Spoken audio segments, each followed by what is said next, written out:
Well, hello everybody. It's Margaret and happy Sunday morning. 11:30. It is time. I am showing up here on a live in the faith that it is live um, to see if people are interested in this book club idea. It seems like some people have done this before. So, hey, my name is Margaret. Welcome to my channel. I've got some fun things planned for today. Basically, it's the kickoff for my Patreon book club, and so I wanted to explain what is this book club thing? What is Patreon? Who am I? So, um, I'm naming it Taste Life Tea-wice Book Club. And where does that come from? So, Taste Life Twice is my business name. And I chose that because it's from an Anais Nin quote. We write to taste life twice, once in the moment and in retrospect. And she was a French writer in the modern era, early 20th century, who had some very revolutionary things to say. So I liked her vibe, and I chose that vibe for my publishing company. So Taste Life Twice. And because we'll be talking tea, spilling tea, turning tea into stories, I put a little tea in there. Taste Life Tea-wice. So hopefully that will reflect the fun, chatty feel and, whatever we get up to on the book chats. So the book club is going to take the format of an alternating book club discussion and book chat. So book chat, like what I'll be doing today. And so yeah, January this month, we're talking about the intro to the book club, and I've got some fun bookish poll questions ready to slide up there. So yeah, so that'll be just in a second. Yay! Okay, I'm seeing my first person, so acknowledging that I'm live and that people are hearing me. Good. Thanks, Go Indie Now. Great channel. So that's the book club. Patreon, if you are on the booktubes, you probably know, but it's basically a way for people to support artists by giving them a little bit of money a month and getting benefits depending on how much they contribute. So for artists, it can be comics or paintings or behind the scenes videos. And for writers, it can be short fiction, flash fiction, behind the scenes blog posts, stuff like that. So I've got a few tiers I'll talk about a little bit later, but that's what Patreon is. And who am I? So my bio that I most often use says that I'm a soul from the 19th century who finds it easiest to hide in modern times by drinking tea and writing historical fiction. So that's me. And here you've got me drinking the tea and writing the historical fiction. And one of the things I wanted to show with you, because I'm a crafty 19th century soul, was what I did. I just got back from California, had 2 months in California to spend with my family for the holidays. It was great. And I came back and had a load of mail.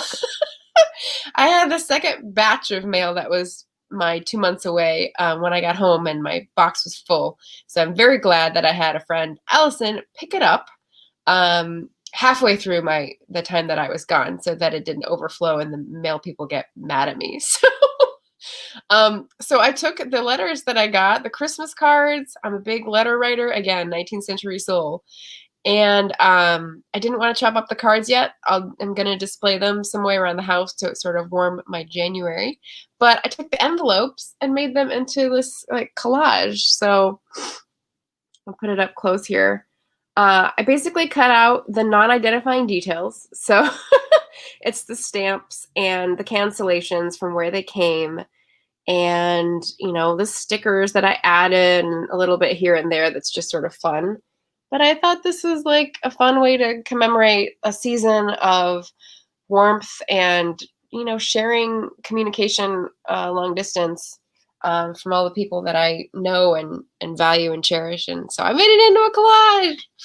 And Allison's here. So she says she loves the bio. Yes, I figure it's like a little twee, but it goes with my brand, right? So yeah, here we go.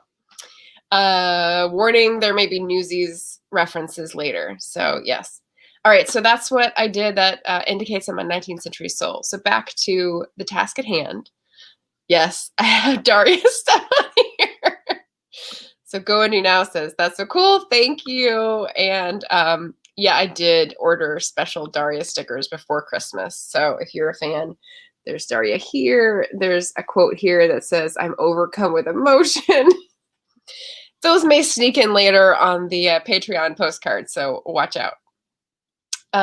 Yes, and speaking of mail, that's one of the benefits. The first tier is just support. Second tier is postcards. So at the beginning of every month, I send out the postcards that are basically like cheerleading and appreciation and a little bit of update about what I'm doing, but just something nice to get in the mail, a nice little surprise. And they're from my accrued stack of postcards over decades. I am that old. Decades worth of hoarding. Hoarding postcards. Sorry. Nope. No. Oh, no. Okay, I'm here in the corner, and I thought this would work, but there's a ring light, and it's right next to the little cushion where my cat usually likes to lay, so I didn't want him to poke his head through the ring. Okay, I think we're settling. Not good. All right. So what to expect with this book club? What are my plans? What are my projections? What are my hopes and dreams, right? Oh, we got a comment on the letter writing. Such a lost art, and I appreciate it. Of all the retro things to come back, I hope that's one of them. Yeah, totally. Well, support your postal service, right? If you're in the US, that's one of our easy for me fights to do. So yeah, definitely letter writing. The book club. So like I said, we're going to have chats one month and book clubs the next. I will say that for the chats like this, they will be private going forward.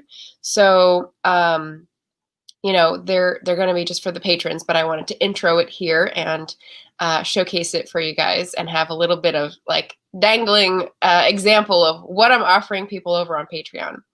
For these chats, I expect to have themes for each one. So obviously this is an intro chatty one, but things going forward or about business or about diversity or about, I don't know. I have it on a piece of paper. It's near me. Let's see. All right. The new business honeymoon. The books make the man. Buy low, sell high. See, these are the type of notes I write to myself, and I hope they make sense to me later because these are my theme ideas. I do know the books make the man was me trying to take the clothes make the man quote and turn it into something about how we perceive people based on what they read, because I thought of that recently, and like the judgments we make based on what people read. I thought that was very interesting and would be good to discuss. So yes.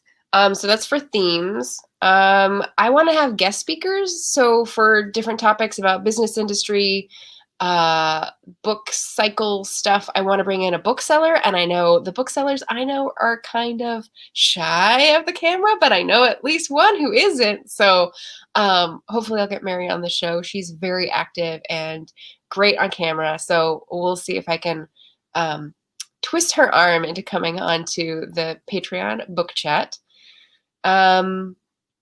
And also authors. So, I mean, I've been in this quite a while and I know lots of authors. And so why not do collaborations where they come on and talk about their books? I've also sketched out the first several books, but I expect to have people vote on the book clubs and stuff going forward, as is customary. But when we start getting in books that I don't own yet, I'd love to invite authors on who do that as a service, like authors who say, I'm available for book clubs.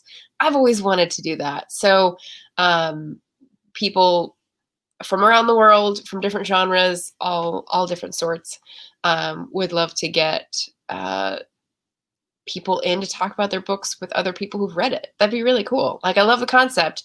I've never been in a book club where that's happened, but I know it does. So let's start that, right? This is my thing. This is how it's going to go down.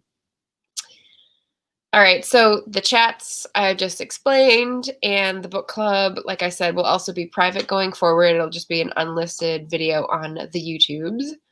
And what you can expect from the book club, I don't want to be what's a better word to use? A strict headmistress type on the book club, but I do find that moderating a discussion makes it more lively if I have sort of things to pull out of my bag for topics for discussion and I've prepared. When I was moderating another read-through book club for historical fiction, that's what I did, and I find that helped people who didn't know where to start or got stuck on a point or two and couldn't be moved along. So yes, so preparation, moderated discussion, input into the books, like I said, voting on polls and stuff going forward so that you are sure not to like hate every book that we read. Or if you choose it and you hate it, I mean, that might happen. That's definitely happened for another read through. Just ask Neil. And again, inviting authors. So that's what I'm hoping to prepare for you for the book club. And I hope that sounds enticing. I will put a link in for the Patreon so that you can pop over.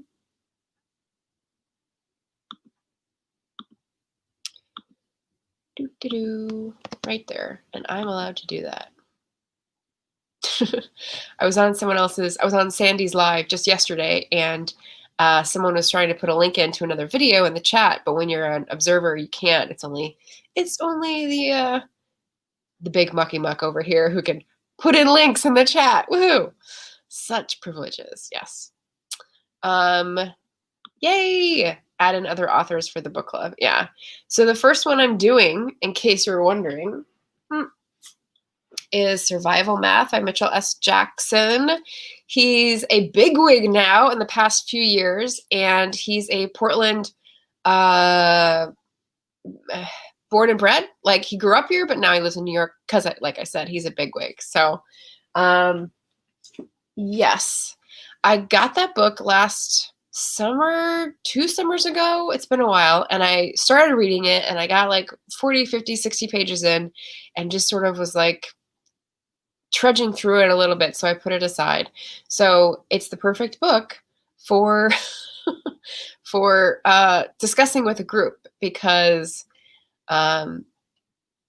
it's very dense. I find it's about his experiences, and there's a lot going in there that's unfamiliar to me, and so it's part of why I'm reading it, but also that makes it harder to flow through. So having people to discuss it with will be great.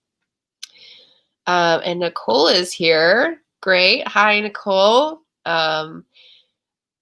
Lauren's friend. I actually am not following your channel, so I'll have to go do that after this live. Welcome. All right. So now I'm going to switch over to the little polls questions that I prepared.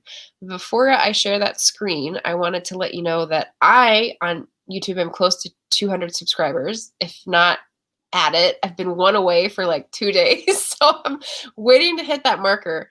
But one of the things that the booktubers do in this ecosystem is celebrate when they hit a milestone like that. So I am asking for questions that people might have about my channel, my books, my life. Just in case you wanted to see, there's the book. Oh, yes, I was going to point these out. My sister Michelle got me these. So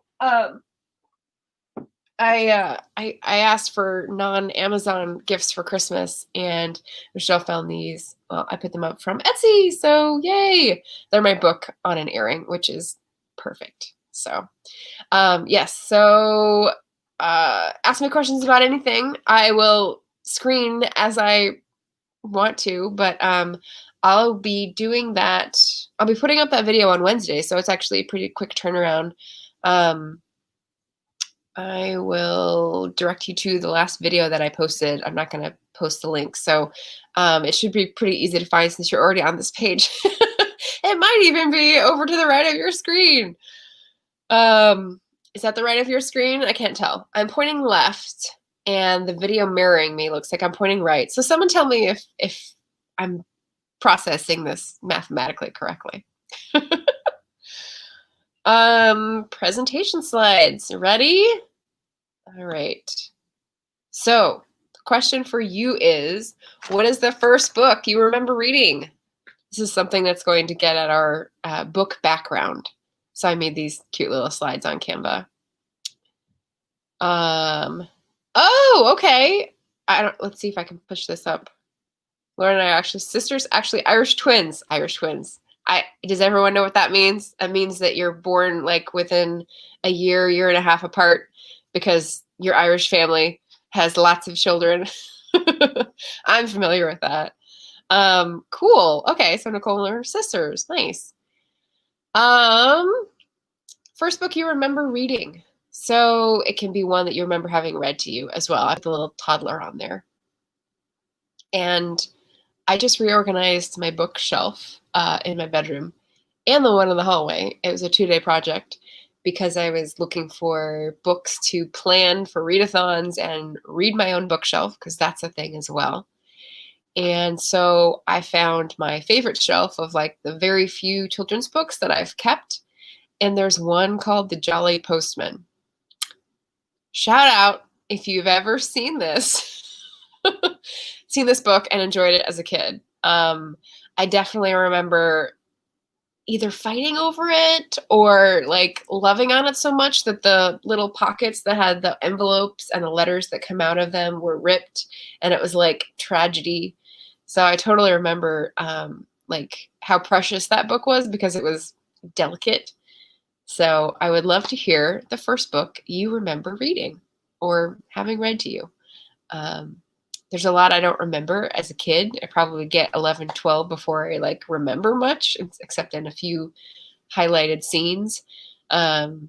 So yeah, Babysitter's Club. All right, so Nicole's saying Babysitter's Club. So that's probably like the same age range, like 11, 12, 13 maybe. I didn't read Babysitter's Club until probably junior high, so 12 or 13. Yeah, I remember. Let's see if I can remember. Stacy, Claudia, Christy.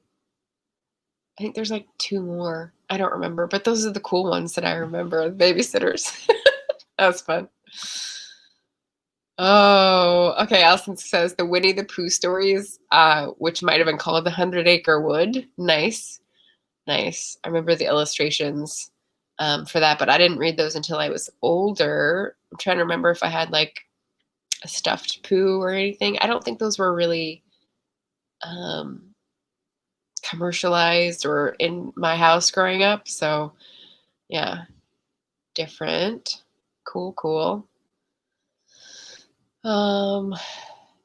If we get into like real books rather than picture books, I remember reading a book called The Boy on a Black Horse, which is by Nancy Springer. And I realized recently that Nancy Springer is actually someone who's written in lots of genres. She was shelved at another read through in the in the science fiction section. And she had like science fiction books. And I was like, what? So I looked at those and I was like, this does not sound like something I'd be into. So I'm glad I started off with her YA stuff. I remember reading it. It had themes of child abuse. And so that was like one of the first things that sort of like popped out and snagged in my memory.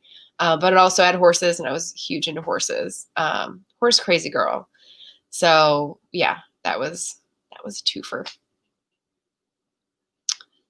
All right, let's see. We're going to move on to the next poll question here. So this is you got 2 options. All right. This is to judge, since we're all about judging here. Judging your book seriousness. So how goal-oriented is your reading? Like how much do you keep yourself to a standard about wanting to read a lot or read hard books or read long books or, like make it a thing? How much do you make it a thing? Maybe that's what I should have said. Or if that is too uptight and type A for you, how sacredly do you guard your reading time? It could be, instead of it being about a number, it could be about like a retreat or an escape. And so here's my keep out door, sign on the door. And, you can combine it with bath time, reading in the bath. I've never managed to do that successfully, but I hear it's a thing. Hammock time in the summer. Yeah, fireplace reading. That's one of the things I like. I'm on both of these, actually. I don't need to guard my reading time from anyone at the moment because I live alone and I'm single and it's a pandemic, so it's not like anyone's banging down my door to to monopolize my time.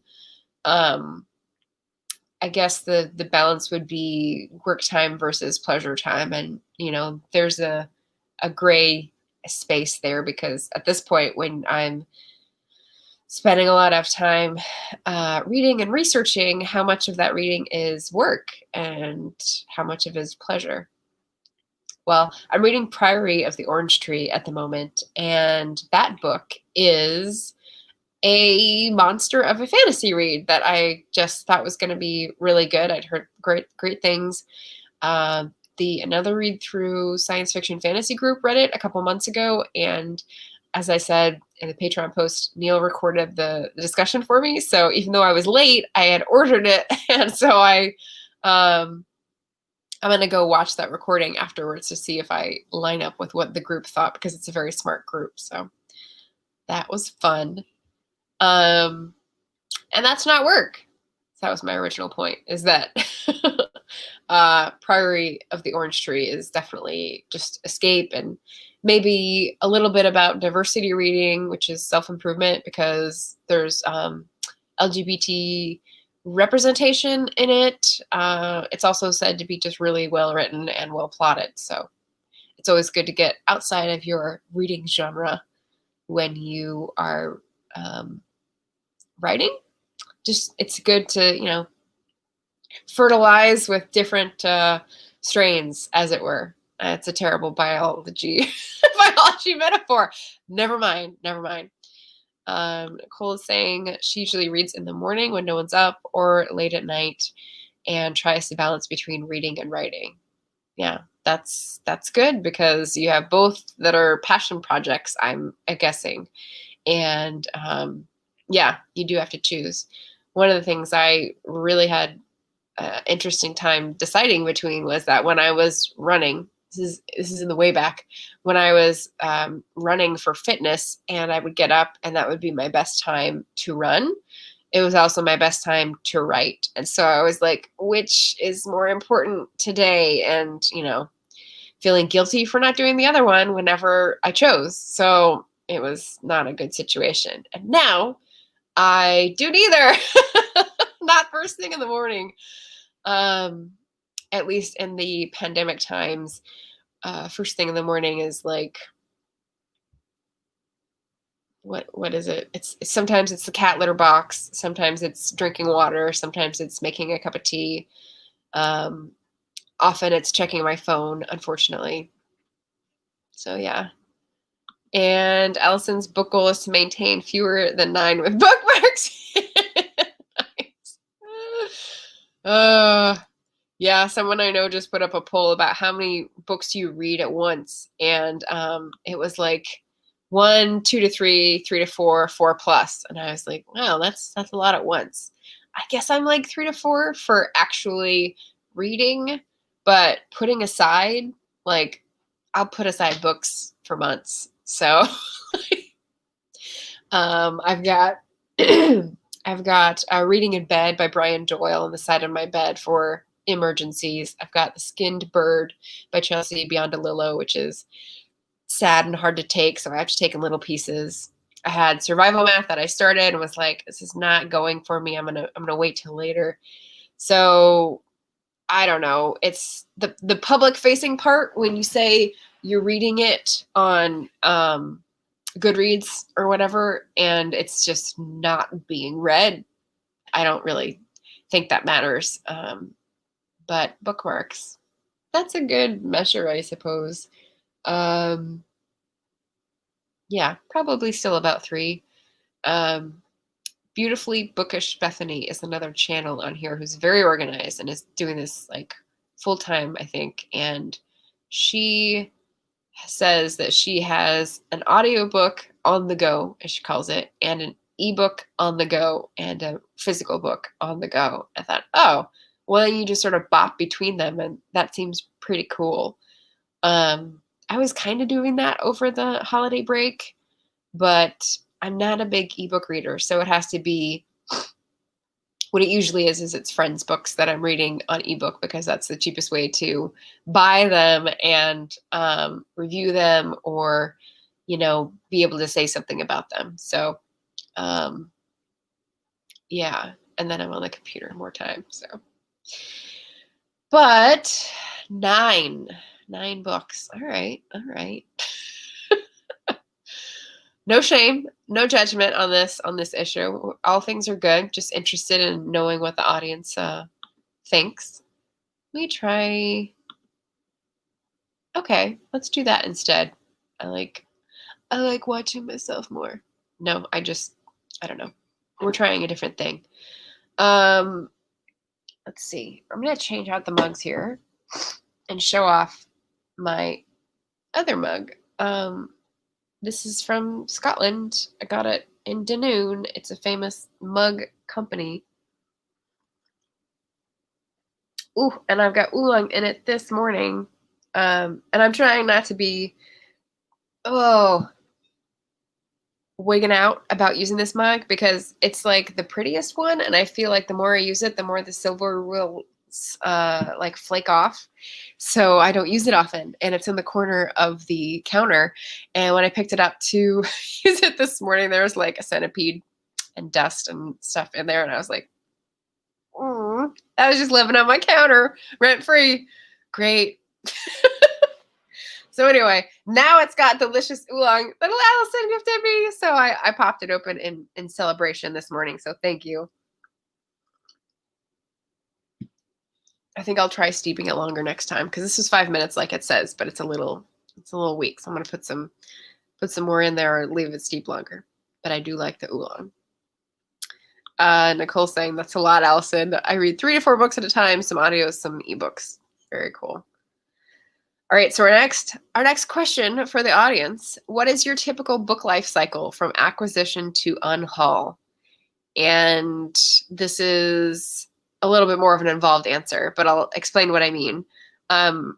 Some people were talking about how long it takes them to read a book once they buy it, and this has to do with what your tolerance level is for read versus unread. I've also seen some people recently when they're talking about their year-end statistics say that they have 30 or 50 or 60 books in their TBR, in their to be read pile. And that means that they only have that many books unread in their home library. And to me, this was something that I came up against with my sister. My sister, Kathy, told me that she has probably 90% books that she's read versus unread in her house. And she's gone through a big declutter, so that might be a little bit different. But for me, it was like 60% unread, and I've got like 1,000 books. So I've got a lot of books that I haven't read, and it's a good thing to me. I don't feel like pressure that I need to read them all. I feel like this is my luxury area that I sort of go wild in and feel just, I don't know, that I've got so many choices. I've got so many avenues. I've got all these possibilities to learn at my fingertips. And I put this in a video recently. So I love having lots of unread books. It doesn't bother me to have a big TBR because it's not a TBR, like it's not a time limited thing. It's a library. That's what you call it. Someone pointed that out. I said, yes. But that does mean that between the time that I get a book, I acquire it, and when I let it go, either deciding that I'm never going to read it or I've read it and I'm not going to keep it to reread or reference for research, that can be years in either case. So, and then Lauren's here. Cool. So we've got both Irish twins here. Yeah, your typical book life cycle from acquisition to unhaul. So, like I was saying, Survival Math, I probably got 1.5 years ago, and I'll read it for February for the book club. And I don't know, maybe I'll keep it because I think I'll read it again, or maybe I'll gift it to someone. I'm waiting for more answers of this. Let's see, Allison. So true. That's my cap. So 9 is Allison's cap. I'm usually more in the 3 to 4 range. Novel, nonfiction, self-improvement, whatever the library throws at me. Yeah. Yeah, all the sources for books. What was I going to say about the acquisition to Unhaul?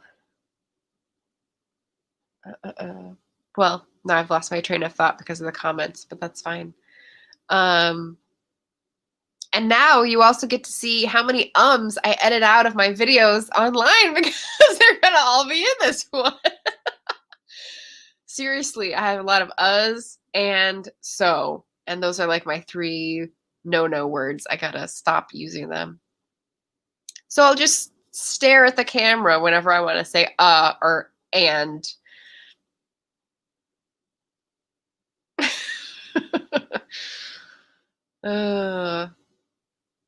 All right, cool. Laura says she's a slow reader, but when she buys new books, she usually reads them right away. Well, that's cool. Yeah, that's like a pipeline. That means like you have prepared the way, made the decision, and you're going to read that right away. I wonder if you would consider yourself a mood reader. I was watching, and I just forgot her name. Coiny Reads. Coin is her last name. Anyway, her channel, she was saying that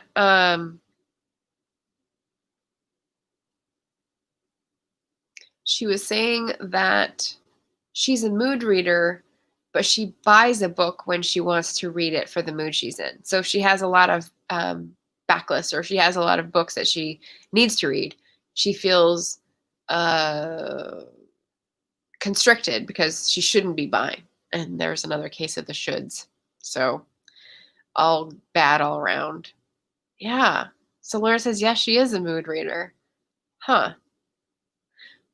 So this gets back to questions about money, which is definitely going to be on my list of themes for book chats, because the whole like letting yourself buy books when you want versus justifying you need to buy books.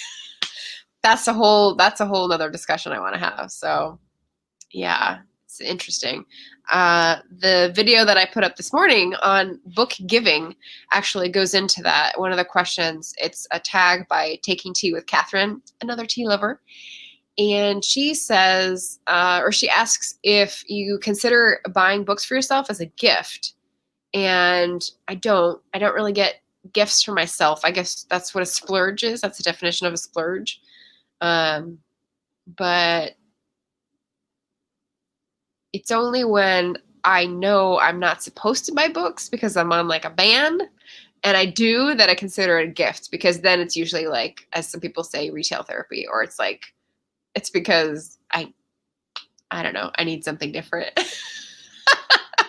If you can believe it. Yeah, so mine are all at varying lengths, years to weeks to months. I can't go probably without buying a book for longer than 2 months. That wasn't in the tag, but that's a good question too. How long can you go without buying a book or acquiring a book, I'll say. Yeah. Lauren says she'll also read books suggested to her. That's good. So that's, letting yourself be swayed by other people. I like it. It's a risk. It's a vulnerability. That's great. And Nicole says, I have a home library and Kindle library full of books waiting to be read. Yes. The e-reader, such an easy rabbit hole to fall into, but yeah. All right, so number 4, I've only got one more in case you're wondering how many questions I'm going to ask you. Just one more. We're on number 4. How or when do you get out of your reading comfort zone? So yeah, I'll let you think about that. And Lauren says, I'm on a book cover ban for writing. I'm not sure what that means. Like, if you buy books based on the cover, is that like a no, Nanette, don't buy the book based on the cover ban? Yes, personal book recommendations are love. That's true. It's a form of showing love and appreciation. Yeah, just like my collage, just like my Christmas card list. Yeah, totally. Love it. Buying covers. Buying covers. But you don't buy just a cover, you buy a book. Okay, sorry. I'm getting it. Out of your reading comfort zone. So I'll let you cogitate on that for a little bit. I had some other things I was going to highlight while you were thinking in the audience here. Survival Math is the first book for the book club. The book club's first meeting is going to be February 21st, which is Sunday at 11:30. And I'll get feedback on Patreon whether or not that works for people. But oh, I see. Okay, thank you. Laura's explaining Nicole's thing. Buying book covers created for the books. Okay, got it. So actually buying book covers, files for like books you're gonna write later. I got it. Yeah. Book club. Who's next after Survival Math? That was the other thing I was going to tease. And I don't know if you would ever guess this. I have not read. Guess who I haven't read? I'll put it in. Well, I'll guess who I think it's going to be very surprising to you that I haven't read. And the initials are LE. That's my clue. LE. And that's the person who is next on the list for the book club. So I'll put that out. I have other Patreon plans to tease as well. I'm trying to figure out a hashtag for this one because I want to do something with Patreon where every month I take all the people in all the tiers, put them on a list, and do a random drawing for a giveaway, and have the giveaway be like something that I'm curating. I've got a bunch of books, like I said. They come in, they go out, and I'd love to send them to people if they're books that I liked, instead of just dropping them off at the thrift store or the Goodwill or Trade Credit, you know? So trying to figure this out. The thing it made me think of was that when you used to go to the dentist, they used to have like a treasure chest. Does anyone else remember this? Tell me if I'm crazy. They used to have a treasure chest with like cheap plastic toys, and for going to the dentist, you would get to like pick one when you went home, and it would last like 2 days. But it was that one of those like rewards for behaving well or getting through something painful, I guess. And this is kind of what I'm envisioning. It's not painful. It's not. But just as like a random drawing for like a thank you to the Patreons, I thought it'd be fun to do a giveaway of not a cheap plastic toy. We're not about that. But in the regenerative economy, the sustainable economy that I support, it's just books that I no longer have a use for. I've used them for research. I've read them and liked them and just want to pass them on. And it could be a fun thing to send it to people. Be a little book fairy godmother. But I don't know if dental treasure chest is a good hashtag. So definitely let me know if that rings any bells for anyone else. Could be just like a California thing. Who knows? All right. So how do you get out of your reading comfort zone? We'll get back to this. So my reading comfort zone is historical fiction and nonfiction. That's what I've picked up on in, being introspective and tallying up the votes. I'm not going to do a statistics video like so many people are doing right now because I don't like statistics. I don't like numbers. I don't like graphs. I'm not going to do it. But it is useful to look back on the books that you've read, and I'm considering different ways to do this that aren't painful to my eyes like statistics are. And those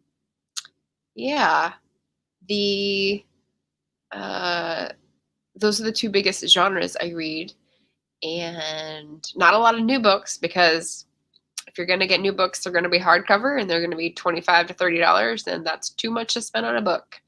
So I will buy new trade paperbacks, or I don't know what they're called in the UK. They're called something different, but paperback size. I will get those new, meaning in the first year. If I especially want to support that artist or really want to be part of the conversation, etc. So, but outside of those genres, like horror, so Bree at Locked Booktition is a big spooky suspense horror fan, and she's from Louisiana, I think. So when she says it, she says horror, and I laugh. But that's not my genre. I may be reading one or two of those coming up. Sandy Golston's channel highlights thrillers and a little bit of horror. He's a Stephen King fan. I might take one of his recommendations. Yeah. Black Sunrise, Black Midnight. Anyway, there's a couple on my list that verge on they're over the border of that, and so I may try those. What else is pushing my comfort zone? Super long books, like Prior of the Orange Tree is pushing my comfort zone because like 600 pages is longer than I usually want to just try. That's out of my usual road, but everyone says it's super good, and so I want to try Samantha Shannon because she's written a whole bunch of other stuff. So if I like her, then like, hey, the whole new genre is open to me. That'd be good. And yes, we've got some solidarity here going on. Boo math. Exactly. A lot of the booktubers I see are using either Goodreads and just showing the screen of all the stats, or they're using Storygraph, which is what I've switched over to. I am no longer updating Goodreads, which is good because they just said that they're no longer coordinating with Twitter. And one of the coolest things for them was that they were doing an automatic tweet for every time you rated or read a book. And that was like the fun thing that I got out of it. I don't write long reviews. I don't socialize on there. The forums are not fun and the search sucks. So I'll be over on Storygraph, and I'll be hoping to do a reading challenge over there and support a Black creator who started a company rather than a stupid person in Seattle. So yeah, don't make me tell you how I really feel. We've also got Word Cloud. So is that an app, or is that just you're talking about writing and then sort of like writing around it? Because I know a word cloud is like a brainstorming technique. I don't know if it's also like an app that you could put stuff in and it'll tell you. It sounds like it might be, because if you say like historical fiction, 97 books, and science too, like it'll be like historical fiction is this big and science is this big. That might be an easy like visual representation without graphs. So yeah. All right, and then we've got YA fantasy is usually what I read, or paranormal. Need to try nonfiction. Yeah. What's cool about nonfiction is that it's like a big coverall category, right? So nonfiction can be about sci-fi, fantasy, paranormal subjects. If you've ever read Mary Roach, she tackles very interesting, creepy subjects. So it's nonfiction, but it's about things that might be in a horror book, or mystery, like true crime. I'm not a big true crime reader. I'm probably mainly because like I think of VC Andrews and the fact that it's all about victimhood and molestation, and that's just given me a bad impression of the genre. But like, what's his name? Devil in the White City. It's over there. People who do a lot of research to think about historical events is right up my alley, and that could be closer to what you'd be interested to. There you go. Yeah, so Allison's saying, I'll follow a comfort zone subject into a different genre. Yeah, so like, let's see. For me, I've definitely done that. So yeah, even behind me. So this is my research bookshelf, or one of them, and I've got all these random books on architecture and transportation and urban planning. Urban planning I actually like, but it's hard for me to absorb since I didn't study it, and there's a lot of jargon in that field. But the architecture, again, jargon, and transportation stuff is because I've tried to research like the subway system in New York at the turn of the 20th century and what was where. Or right now I'm trying to research Chicago's transportation system because it's very dicey, the dates about when the certain tram line was put up. It was after the beginning of the World's Fair in 1893, but like 2 weeks later it was up.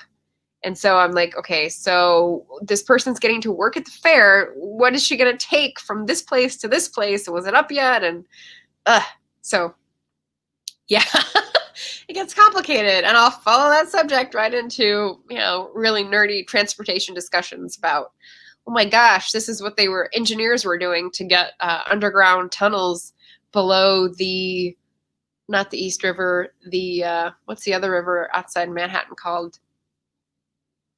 It's going to be obvious. I just can't think of it at the moment. Yeah. So I'd like to think that getting out of your reading comfort zone is a good idea for everyone once in a while.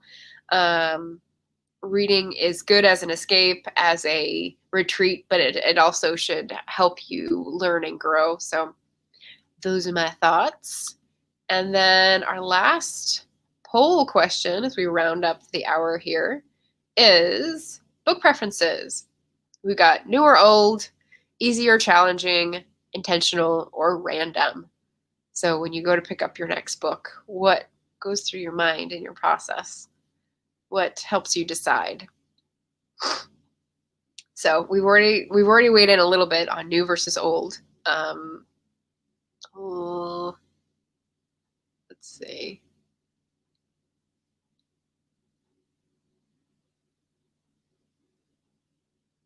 Yeah, Lauren said that she usually buys a book and reads it right away. I am the opposite. I usually buy a book and let it cure, as someone was saying. It's like a wine. You leave it on the shelf for a while to let it marinate and cure and mature. And I'm not sure why that is. There's some probably like psychological reason why I think if I get a new thing, I need to like wait to enjoy it. Probably weird. What about easy or challenging? So on the subject of reading comfort zones, do you go from like easy to hard? Do you have like a ratio of, 3 easy to 1 hard or vice versa? Okay. Got some good comments. Nicole, if I enjoy the book, here we go. If I enjoy the book, we'll usually go with classics first. Blur. The book blurb. I bet she means blurb. Like the synopsis on the back of the book. Classics. Okay.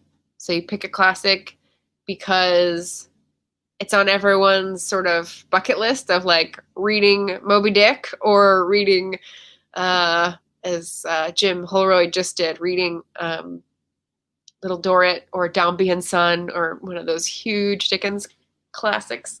It's nice to have something that feels challenging and you can say that you conquered it, once you did it. That's good. It's easy to get sucked into series and want to read them all. Yeah. That's something I saw in a lot of people's stats videos is that they're trying to finish the series. And I think that's weird. I may have an unpopular opinion there, but I haven't read a long series in a long time. I think the last one was Maisie Dobbs, and I'm caught up. But basically, the way I approached reading that was like, you have a box of chocolates, and you know how many chocolates there are, and you don't want to eat them all at once. So I don't really understand the whole, I gotta finish the series, because it feels like, well, it's not like the chocolate goes bad. You just leave it in the box. You'll always have one to go to when you need something that you know is going to be good, right? I mean, that's my reasoning anyway. So the Maisie Dobbs one, I tried to like eke it out as long as I could. And of course she took like a 2-year break, and then she did a memoir, which is out now or soon, called This Time Next Year We'll Be Laughing. And I think she's finally putting out another Maisie Dobbs books next year. So it's been a long time, and I'm finished with it, but the series is almost finished, I guess. Oh, then there's Outlander. And Carrie at Caring for Books is Anne Berna. Actually, I have several friends on BookTube who are trying to get through Outlander and just getting frustrated because when you read them one after the other, they're long and descriptive. And, that's a good fireside chat book. I mean, that's a good book for like taking for me, that would be late night time when you're warm and cozy and you can get your tea and you're ready to cozy up with a book and sort of dive into another world. Yeah. Yes. Series chocolate box analogy. It's now a thing. It's now got a trademark. I'll use that going forward. But yeah, intentional or random. There's the other one. Okay, so the other question in this poll is intentional or random with little dice. So as booktubers, I'm sure that pool of people puts a lot more intention into their books. If you saw my Instagram post the day or two ago, it was about all the piles of books that were all on my floor because I was trying to figure out what to read when for which readathon. Say that 3 times fast. But basically, I am a mood reader. I can't really pick up and get into something if I'm not feeling it. So this whole TBR notion is a little bit strange for someone like that, right? But I feel like it's like don't adulterate the soup, right? If you're making a soup and you put more water into it, if you put too much water in, it's going to taste crappy. But if you put a little bit in, it's I don't know if that's a good analogy. But anyway, if I have a TBR of like 3 books that I really want to get through in a month and I read 6, that means that I'm choosing one and then I'm like doing one that I am intending to read. So for me, having a mix of those has to be random and it has to be like flexible. I don't do well with goals that are too prescriptive because I just immediately think, no, I'm not going to do it and get stubborn. So that is the balancing act that is the booktuber schedule. Intentional and random. I'll take both. Nicole says, random for me. Yeah.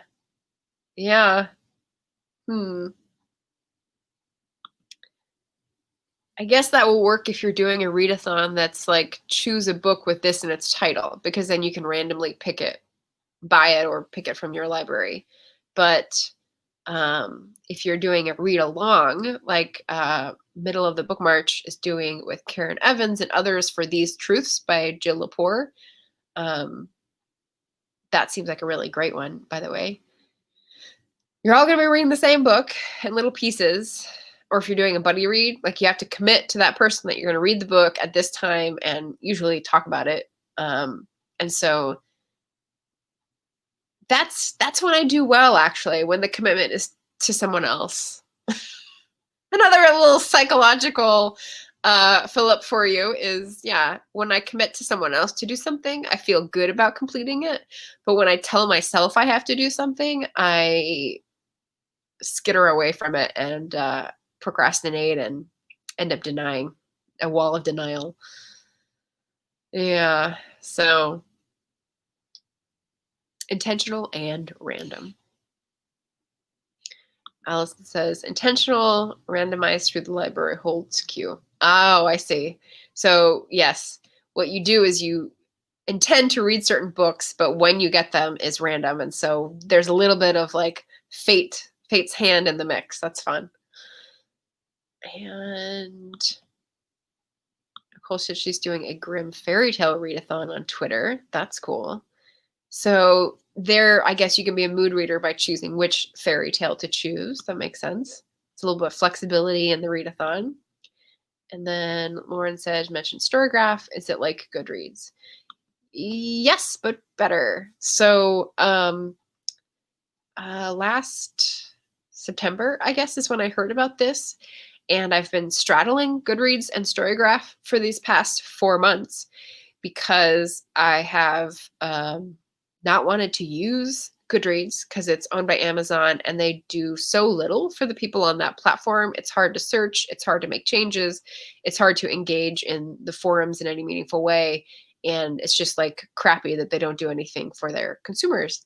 And so someone started this better model of book tracking called Storygraph, and it's very different looking. So there's lots of white space. It's very clean. They've been very intentional in their choice of functionalities. So you have books. I don't know how they import them. They use Isbin somehow, but it's not the same way as Goodreads. They have reading challenges by the community. They have tags that you can tag your own library with. They have, oh, and the most important difference, I guess, is that you don't have to rate a book with stars, or you can do half stars or quarter stars, which is good for people who can't decide. But it also doesn't highlight that as like the main part of the rating. What it does is people assign tags of the mood of the book. So is it dark? Is it mysterious? Is it challenging? Is it lighthearted? All these sorts of tags. There's probably like 20. And that's what gets attached to the book. So that when you go to Storygraph to say, what do I want to read? I'm a mood reader. It'll say, do you want a lighthearted, mysterious book? Here you go. Here's Deanna Raybourn. Or if you want a challenging, informative read, here's, I don't know, the vile, what's the, I still can't remember that guy's name. The book on Nazis and stuff. So yeah, so it's a different approach. It's a more user-friendly, and it's not owned by Amazon. So check, check, check. Yeah. But yeah, so I think that's it for my poll questions. Thanks for playing. Did I have any other information to impart? I talked about the Patreon book club. I talked about my hopes and dreams for the book club. I hope those sound exciting to you as well. I was going to give a sneak peek of the next video, and since we've got 2 minutes left, I'll do that.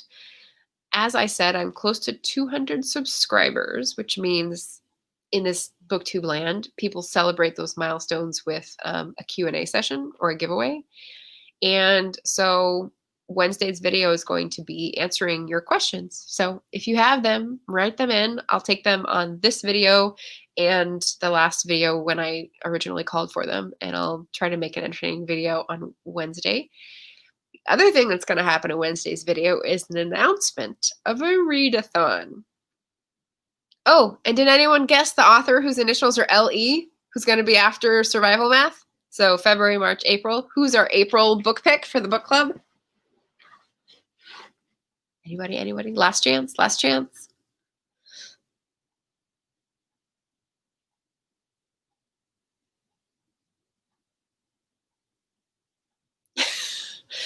There's a delay in this getting out to you, and then there's a delay in me getting the chat, so I'll just take another sip.